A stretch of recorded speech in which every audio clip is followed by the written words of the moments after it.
अदालत की कार्रवाई शुरू की जाए। जज साहब, मैं अपनी मुवक्किल पार्वती सिंघानिया की तरफ से केस करूंगा।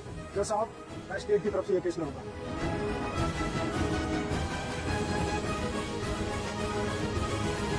Mister Verma, you proceed first. Your honour, आज जो केस इस कोर्ट में आया है वो बहुत ही संगीन और इंसानियत को शर्मसार कर देने वाला है। ये मासूम सी औरत जो आपके सामने खड़ी है, इन्होंने अपनी ही माँ की बड़ी ही बेरहमी से हत्या कर दी। धारदार चाकू से उनकी पेट में एक के बाद एक कई वार किए और उनकी मृत्यु हो गई। ये केस रेयरेस्ट ऑफ रेयर है, घिनौना है। ये सब झूठ है जज साहब, मैंने ऐसा कुछ नहीं किया। मैंने नहीं मारा अपनी माँ को, मैं उनकी कातिल नहीं हूँ। मिस्टर वर्मा, आप प्लीज अपनी तरफ से फैसला मत सुनाइए कि किसने कत्ल किया है। उसके लिए जज साहब बैठे, आपका काम है सबूत देना और आरोप लगाना, वो आप करें। आप इस तरह मेरी मुवक्किल को कातिल और गुनहगार नहीं कह सकते। Order order. Mister Singh, proceed. जज साहब, मेरी मुवक्किल पार्वती अपनी माँ अंबिका सिंघानिया से बेहद प्यार करती थी और उनकी माँ भी अपनी बेटी से उतना ही प्यार करती थी। इन दोनों के बीच में माँ बेटी होने के साथ साथ बिजनेस का भी रिश्ता था और बिजनेस वर्ल्ड में तो सभी जानते हैं इन दोनों रिश्ते के बारे में। सभी लोग ये भी जानते हैं कि मेरी मुवक्किल पार्वती संजू बाजवा से शादी होने के बाद भी अपनी माँ के घर में रहती थी। जज साहब, क्यों बेहद प्यार करती थी जज साहब।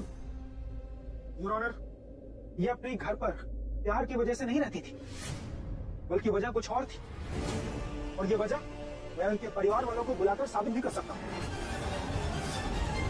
आप दोनों इस केस पे स्टिक रही। ये केस पार्वती के ससुराल जाने का नहीं है, ये अंबिका जी के मर्डर का केस है। सो अदर देन मर्डर यहाँ और कोई बात नहीं होनी चाहिए। अगर बेकार की बातों ने कोर्ट का वक्त खराब करा तो मैं नेक्स्ट डेट दे दूंगा। Got it? जज साहब, उस दिन क्या हुआ मैं आपको सिलसिलेवार बताता हूँ। सिंघानिया इंडस्ट्रीज के 25 साल पूरे हुए थे। घर में सेलिब्रेशन का माहौल था, मेहमान आए हुए थे। अचानक अंबिका जी गायब हो जाती, उनके पीछे पार्वती भी गायब हो जाती। फिर बाद में प्रोजेक्टर स्क्रीन पर दिखता है कि पार्वती के हाथ में चाकू है और अंबिका जी पर जोरदार हमले किए जा रहे हैं। इससे बड़ा सबूत और क्या है जज साहब? एग्जैक्टली माय लॉर्ड, यही देखकर इसी बात को ध्यान में रखकर पुलिस ने मेरी मुवक्किल को गिरफ्तार कर लिया। मगर सच्चाई कुछ और है जज साहब। ये कुछ स्पेशल रिपोर्ट्स और सबूत है जिनको प्लीज आप देखिए। इस रिपोर्ट में साफ साफ लिखा है कि जिस तरीके से पार्वती जी ने चाकू पकड़ा था, उस होल्डिंग पोजीशन में कभी कोई किसी का मर्डर नहीं कर सकता। ये उसकी फॉरेंसिक रिपोर्ट है। जज साहब, ये सभी सबूत और रिपोर्ट्स इस बात की तरफ इशारा करते हैं कि मेरी मुवक्किल पार्वती और उनकी माँ के बीच में कभी कोई नाराजगी नहीं थी। इनके बीच में कोई प्रॉब्लम ना कभी सुनी गई ना देखी गई। इसीलिए जज साहब, पार्वती के पास अपनी माँ को कत्ल करने की कोई भी वजह नहीं है। योर ऑनर, ये कुछ फोटोग्राफ्स हैं।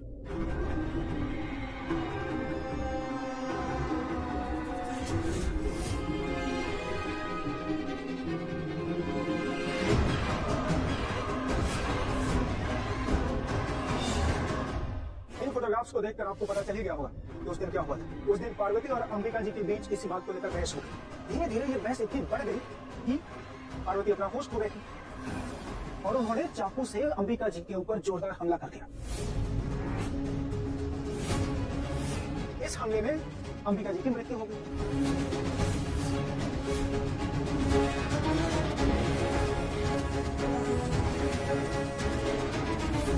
जज साहब, मैं कोर्ट के सामने कुछ और सबूत रखना चाहता हूँ। उसके बाद मेरे काबिल दोस्त मिस्टर सिंह ये साबित करें कि पार्वती इनोसेंट है। आई एम श्योर ये ऐसा नहीं कर पाएंगे कि मेरे सबूत बहुत ही क्लियर और अनडिनाइबल है।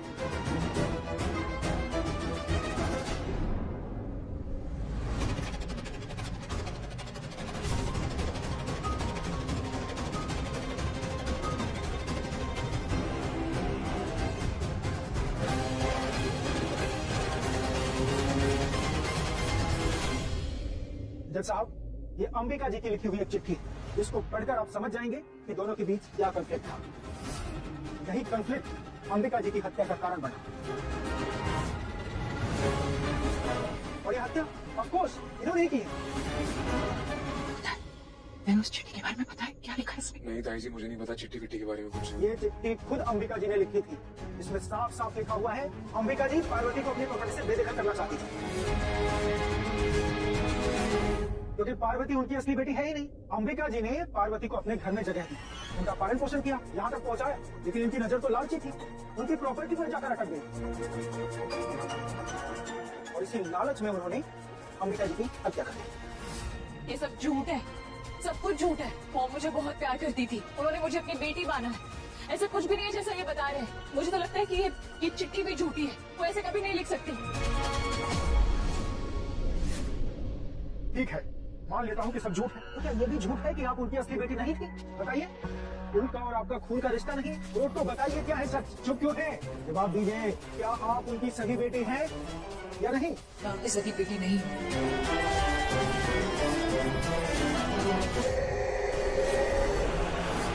लेकिन उनकी सगी बेटी से बढ़कर हूँ। वो मेरी मॉम थी, है और हमेशा रहेगी। पैसा, प्रॉपर्टी, ये सब हमारे बीच कभी आया ही नहीं। हमने पैसों की बात कभी नहीं की है हमारे रिश्ते में। ये झूठ बोल रही है जज साहब, आप ही बताइए, अगर प्रॉपर्टी का लालच नहीं था, कोई झगड़ा नहीं था, तो इन्होंने अपनी माँ की हत्या क्यों कर दी? कोई भी आदमी किसी की हत्या क्यों करता है? लालच में, और इतनी बड़ी प्रॉपर्टी है तो लालच तो आएगा। जज साहब, ये लालच ही इनका मोटिव था। आपके पास वीडियो फुटेजेस, फोटोग्राफ्स और अंबिका जी का लिखा हुआ लेटर, और मुझे नहीं लगता इसके अतिरिक्त कोर्ट को किसी और सबूत की आवश्यकता है। ये सब झूठ है जज साहब।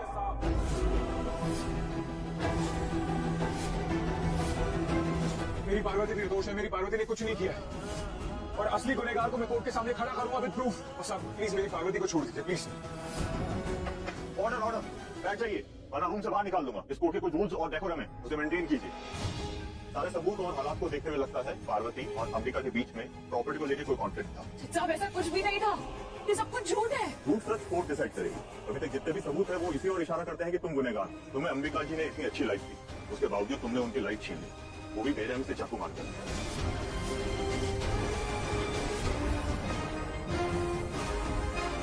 नहीं जज साहब, ये बिल्कुल गलत है। पार्वती ऐसी नहीं है, मैं इसे काफी सालों से जानती हूँ। ये ऐसा कभी नहीं कर सकती जज साहब, ये गलत है। हाँ जज साहब, पार्वती निर्दोष है और ये सारे के सारे सबूत झूठे हैं। हाँ जज साहब, ये चिट्ठी, वीडियो फुटेज, ये सब कुछ आधा सच है, पूरा सच कुछ और ही है। ऑर्डर ऑर्डर, आप सब चुप हो जाइए। अभी तक के सारे सबूत और हालात को देख के यही साबित होता है कि पार्वती बेकसूर नहीं है, इसी ने अपनी माँ को मारा है। इसीलिए सभी सबूतों को मद्देनजर रखते हुए ये अदालत ये फैसला सुनाती है कि पार्वती को। रुक जाइए जज साहब, रुक जाइए प्लीज। हमें आपसे थोड़ा सा टाइम चाहिए, एक आगे की डेट चाहिए जज साहब। एंड आई प्रॉमिस जज साहब, असली गुनहगार को मैं कोर्ट के सामने खड़ा करूंगा विद प्रूफ। लेकिन मुझे आपसे थोड़ा सा टाइम चाहिए जज साहब, एक आगे की डेट चाहिए। वैसे भी कानून कहता है जज साहब, चाहे 100 गुनहगार छूट जाए लेकिन किसी बेकसूर को सजा नहीं होनी चाहिए। पर पार्वती बेकसूर है सर, पार्वती निर्दोष है, पार्वती ने कुछ नहीं किया है। आई प्रॉमिस यू, मैं असली गुनहगार को अगली डेट पे यहीं पे खड़ा करूंगा विद प्रूफ। प्लीज सर, हमें थोड़ा सा टाइम दे दीजिए। प्लीज जज साहब, आपके सामने हाथ जोड़कर विनती करती हूँ मैं, हमें थोड़ा सा और वक्त दीजिए। जज साहब, आई रिक्वेस्ट की प्लीज आपको नेक्स्ट डेट दीजिए प्लीज। योर ऑनर, इतने क्लियर केस में नेक्स्ट डेट क्यों? सारे evidences and footage proof that she is the murder, सारे सबूत इनके खिलाफ हैं। शी इज द मर्डर, तो फिर ये अगला डेट सिर्फ कोर्ट के समय की बर्बादी है। ऑर्डर ऑर्डर, आप तो बैठ जाइए।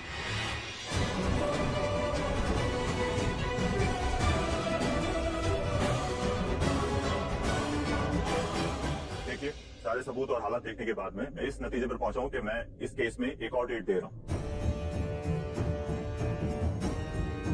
बट इस शर्त के साथ कि अगली डेट में आप लोगों के पास में पर्याप्त सबूत होंगे, वरना अदालत का समय बर्बाद करने के लिए मैं बाकी लोगों को भी सजा दूंगा। मंजूर है? मंजूर है जज साहब। ठीक है, केस की अगली सुनवाई 19 मई को होगी। तब तक आप लोग अपने सारे सबूत इकट्ठे कर लीजिए।